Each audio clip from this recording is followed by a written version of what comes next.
آمن الرسول بما انزل الیہ من ربہ والمؤمنون، تصدیق کی رسول نے اس شے کی کہ جو اس پر نازل کی گئی اس کے رب کی جانب سے، اور تصدیق کی اہل ایمان نے۔ یہاں بڑا ایک اہم مسئلہ زیر بحث ہے، وہ یہ ہے کہ یہ تصدیق کی اصل بنیاد کیا ہوتی۔ پہلی بات تو یہ کہ یہ آیت اس اعتبار سے بڑی ہمارے دل کو لگنے والی آیت ہے کہ اس میں حضور کے لیے بھی ہے کہ حضور بھی ایمان لائے ہیں۔ اصل میں تو ایمان جو ہے وہ حضور پر ایمان ہے، ہم حضور پر ایمان رکھتے ہیں صلی اللہ علیہ وسلم، لیکن یہ کہ یہ مرحلہ حضور پر بھی آیا ہے، حضور بھی ایمان لائے ہیں۔ اور قرآن مجید میں بعض مواقع پر کہا گیا آپ یہ کہہ دیجئے انا اول المؤمنین انا اول المسلمین، سب سے پہلا ایمان لانے والا تو میں ہوں۔ اور ایمان کے جو لفظی معنی ہے، جبکہ اس کے ساتھ تعدیہ جو ہے با کے ساتھ ہو یا لام کے ساتھ ہو،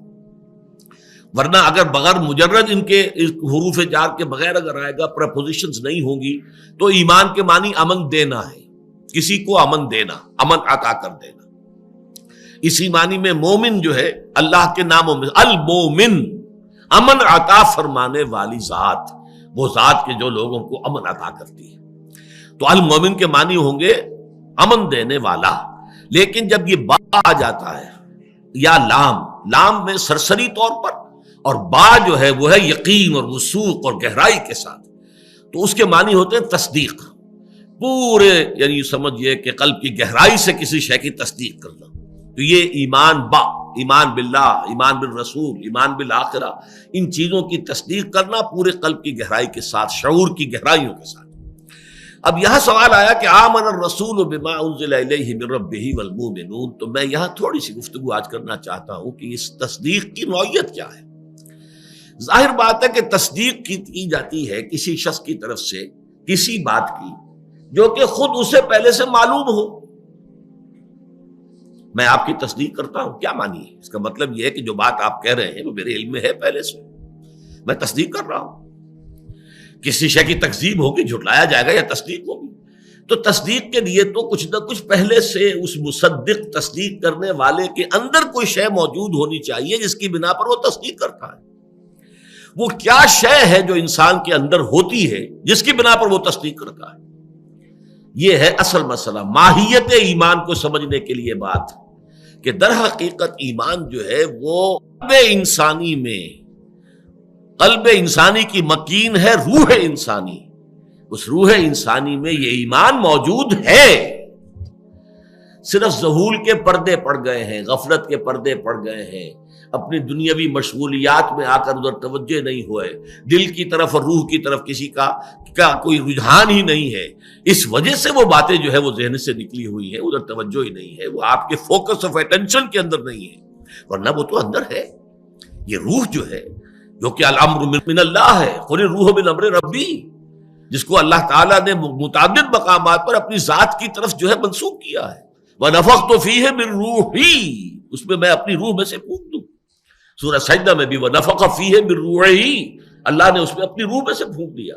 تو اگرچہ ہم اس کے معنی یہ نہیں لیتے کہ اللہ کی روح کا کوئی جز تھا جو آگے آئے، بلکہ یہ کہ اس کی کہتے یہ تشریف، اس کی عظمت اور اس کی ذات باری تعالیٰ کے ساتھ فی الجملہ قرب کی وجہ سے اس کو اللہ تعالیٰ نے اس طریقے سے اپنی ذات کی طرف منسوب کیا ہے۔ لیکن اس روح انسانی کے اندر دو چیزیں موجود ہیں، اچھی طرح سمجھ لیجئے، اگرچہ ڈورمنٹ ہیں، سوئی ہوئی ہیں، جیسے کہ خاکستر ہو، ایک انگارہ ہے، اس کے اوپر راکھ اتنی آ گئی ہے کہ آپ کو پتہ ہی نہیں کہ اندر اس کے جو ہے آگ موجود ہے، وہ اتنا اس کے اوپر جو ہے وہ راکھ آ چکی ہے، لیکن وہ راکھ ذرا ہٹاتے تو معلوم ہوتا کہ اندر تو وہ دہتا ہوا ایک انگارہ موجود ہے۔ تو وہ چیز موجود ہے، دو چیزیں موجود ہیں اس روح انسانی میں، معرفت ربانی بھی موجود ہے اور محبت رب بھی موجود ہے، دونوں چیزیں، معرفت کی روشنی، محبت کی حرارت، یہ دونوں چیزیں روح انسانی کے اندر موجود ہیں۔ صرف یہ ہے کہ پردے پڑ گئے ہیں، ذہول کے پردے ہیں، غفلت کے پردے ہیں، عدم توجہی پردے ہیں، یا اس سے زیادہ آگے بڑھ کر خواہشات یا نفسانیت جو ہے اگر زیادہ ہو گئی ہے تو اس کے پردے اور گہرے ہو گئے ہیں، یا اس سے بھی آگے جا کر تعصبات طاری ہو گئے ہیں، تکبر آ گیا ہے، تو وہ پردے اور گہرے ہو گئے ہیں۔ لیکن یہ کہ یہ تو درجہ بدرجہ اس در حقیقت وہ جو حجابات ہیں ان حجابات کی لطافت یا ان کی کثافت کے مختلف درجات ہوں گے، لیکن حقیقت یہی ہے کہ انسان کے اوپر صرف یہ آپ یوں سمجھیے یہ ڈورمنٹ کانشسنس ہے، یہ شعور ہے سویا ہوا، اس سوئے ہوئے شعور کو آ کر قرآن مجید جگاتا ہے۔ اسی لیے اس کو کہا سورہ نور میں نور علی نور۔ ایک نور تو وہ ہے جو فطرت انسانی میں، قلب انسانی میں، روح انسانی میں پہلے سے موجود تھا، لیکن وہ دوسرا نور نور قرآن آیا۔